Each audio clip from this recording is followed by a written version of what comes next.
Hello everyone. In this lesson, we will continue our discussion on lesson plans and will briefly discuss some important points we should keep in mind as we start developing them ourselves. So, to recap, a lesson plan is a document usually created by teachers or curriculum developers that outlines the flow of a particular lesson. Lesson plans play a significant role in successful lesson delivery and are often considered an integral part of lessons. There is no one standard way of creating lesson plans. Lesson plans created by different people for different subjects and for different lessons can look and feel different in a lot of ways. The lesson plans created at different academic publications can have different formats and different writing styles. However, the important point to keep in mind is that for a lesson plan to be successful, it must be created keeping a realistic view of the class in mind, using appropriate strategies and activities. Let us now discuss a few important points we should keep in mind while developing lesson plans. Keep the end or the learning objectives in mind. As we discussed in the previous video, every effective lesson plan and lesson should center on its learning objectives. This helps in focused lesson delivery, ensuring that the learning objectives are met by the end of the lesson. Teachers and curriculum developers should therefore always keep in mind the learning objectives of the lesson while developing their lesson plan. Use appropriate teaching strategies that enhance the lesson.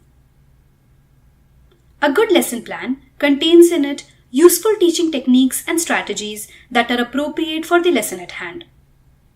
While developing a lesson plan, ensure that the activities, interactions, and strategies you introduce in it complement the lesson and help enhance learners' skills and understanding of content.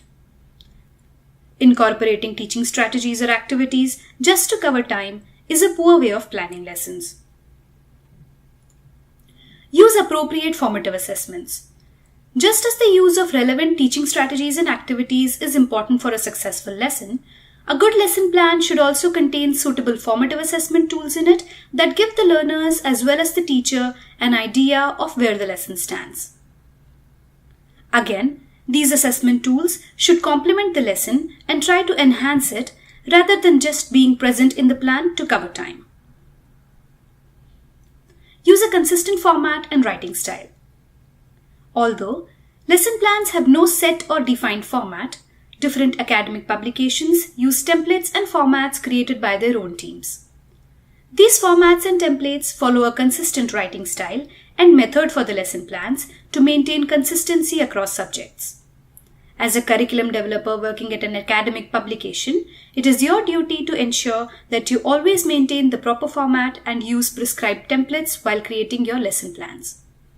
You must also consult your subject matter expert and your peers and try to grasp the writing style used in your publication's lesson plans before creating your own drafts to ensure you maintain a consistency in the writing style and tone as well. Plan the lesson time. Another important aspect to be kept in mind while planning lesson plans is the time or length of the lesson. A good lesson plan should effectively use all the time available in the lesson, spacing out different parts of the lesson such as introduction, class activities, and formative assessments appropriately so that each of these parts have sufficient time to be covered. During this process, a teacher or curriculum developer must also keep in mind the realistic time it might take for learners and teachers to cover different parts of the lesson so that a realistic lesson plan can be developed. Avoid overplanning. While planning a lesson, it can often happen that a teacher or a curriculum developer tries to plan each and every minute of the lesson to ensure that the entire time available for the lesson is spent fruitfully. While the intention behind this practice is appreciable, it is not advisable to actually do so, since such strict planning would leave no wiggle room in the lesson.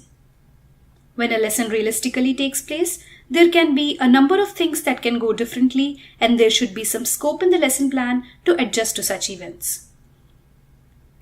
As you are probably already aware, this was the last video lesson in your course.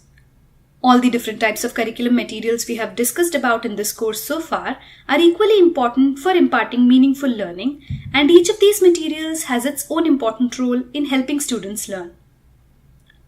As a curriculum developer, it is your responsibility to create these materials with utmost sincerity and dedication, and to try to deliver your best work possible for the sake of the end user, that is, the learner.